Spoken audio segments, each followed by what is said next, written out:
নমস্কার বন্ধুরা, আজকের রেসিপি দই পটল পোস্ত। এই রান্নাটি খেতে ভীষণ সুস্বাদু হয় এবং ভীষণই অল্প সময়ের মধ্যে হয়ে যাবে। রান্নাটি করবার জন্য 4টে পটল আমি ধুয়ে পরিষ্কার করে নিয়ে সুন্দরভাবে ছুলে নিয়েছি। তারপরে এর মধ্যে আমি নুন হলুদ ভালোভাবে মিশিয়ে নেব এবং চারিপাশটা এইভাবে কেচে নিতে হবে যাতে মশলাগুলো ঢুকে যায়। হালকা শ্যালো ফ্রাই করে আমি পটলগুলোকে তুলে নেব।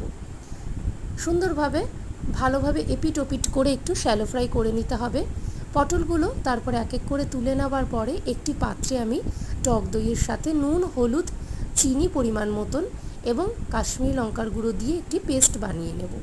এটি একটু টক মিষ্টি হবে, ঝালটা কম হবে। তারপরে কড়াইয়ে কাঁচা লঙ্কা ফোড়ন দিয়ে পেস্টটি দিয়ে দেব।